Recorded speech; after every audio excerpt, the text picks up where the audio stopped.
दोस्तों, भारत में डरावनी जगहों की जब भी बात होती है तो उसमें सबसे पहले भानगढ़ किले का नाम आता है। आपको बता दें कि भानगढ़ किला तकरीबन 500 साल पहले बनाया गया था। इस किले का निर्माण मान सिंह के छोटे भाई राजा माधो सिंह ने करवाया था। राजा माधो सिंह उस समय अकबर के सेना में जनरल के पद पर तैनात थे। उस समय भानगढ़ की आबादी तकरीबन 10,000 थी। भानगढ़ अलवर ज़िले में मौजूद एक शानदार किला है जो कि बहुत ही विशाल आकार में तैयार किया गया है। ये चारों तरफ से पहाड़ों से घिरा हुआ है। भानगढ़ किला देखने में जितना शानदार है उसका माजी उतना ही भयानक और डरावना है।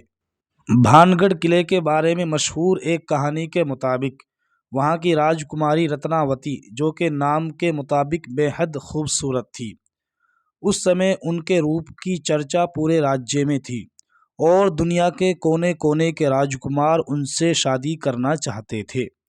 उस समय उनकी उम्र महज 18 साल की थी। उसी दौरान वो एक बार किले से अपनी सहेलियों के साथ बाजार में निकली।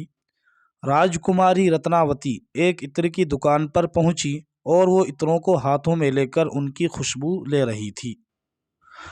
उसी समय उस दुकान से कुछ ही दूर फासले पर सिंघिया नाम का एक आदमी खड़ा था जो उन्हें बहुत ही गौर से देख रहा था। सिंघिया उसी राज्य में रहता था और वो काले जादू का माहिर था। ऐसा बताया जाता है कि वो राजकुमारी के रूप का दीवाना था और उनसे प्रेम और मोहब्बत करता था। वो किसी भी तरह राजकुमारी को हासिल करना चाहता था, इसलिए उसने उस दुकान के पास आकर एक इत्र की बोतल जिसे रानी पसंद कर रही थी, उसने उस बोतल पर काला जादू कर दिया जो राजकुमारी को अपने वश में करने के लिए था। राजकुमारी रत्नावती ने उस इत्र के बोतल को उठाया, लेकिन उसे वहीं पास के पड़े एक पत्थर पर दे मारा। पत्थर पर मारते ही वो बोतल टूट गई और सारा इत्र उस पत्थर पर बिखर गया। इसके बाद वो पत्थर फिसलते हुए उस जादूगर सिंघिया के पीछे चल पड़ा और जादूगर को कुचल दिया, जिससे उसकी मौके पर ही मौत हो गई। मरने से पहले जादूगर ने श्राप दिया कि इस किले में रहने वाले सभी लोग जल्द ही मर जाएंगे।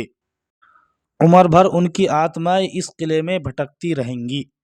उस जादूगर के मौत के कुछ दिनों के बाद ही भानगढ़ और अजबगढ़ के बीच युद्ध हुआ, जिसमें किले में रहने वाले सारे लोग मारे गए।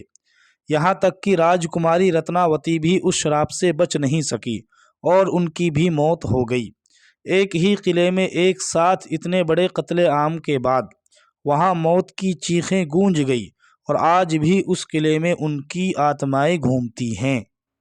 फिलहाल इस किले की देख रेख भारत सरकार द्वारा की जाती है। किले के चारों तरफ एएसआई की टीम मौजूद रहती है। एएसआई ने सख्त हिदायत दे रखी है कि सूरज ढलने के बाद इस इलाके में किसी भी आदमी का रुकना मना है। इस किले में जो भी सूरज ढलने के बाद गया वो कभी भी वापस नहीं आया है।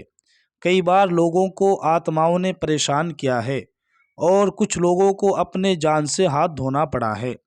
एक बार भारतीय सरकार ने अर्धसैनिक बलों की एक टुकड़ी यहाँ लगाई थी ताकि इस बात की सच्चाई को जाना जा सके, लेकिन वो भी असफल रही। कई सैनिकों ने आत्माओं के इस इलाके में होने की पुष्टि की थी। इस किले में आज भी जब आप अकेले होंगे तो तलवारों की टनकार और लोगों की चीख पुकार को आप महसूस कर सकते हैं। इसके अलावा इस किले के भीतर कमरों में महिलाओं के रोने या फिर चूड़ियों के खनकने की भी आवाज़ें साफ सुनी जा सकती हैं। किले के पिछले हिस्से में जहां एक छोटा सा दरवाज़ा है, उस दरवाजे के पास बहुत ही अंधेरा रहता है। कई बार वहां किसी के बात करने या एक ख़ास किस्म की गंध को महसूस किया जा सकता है। वहीं किले में शाम के वक्त बहुत ही सन्नाटा रहता है और अचानक ही किसी के चीखने की भयानक आवाज़ इस किले में गूंज पड़ती है। दोस्तों, ये थी आज की कहानी।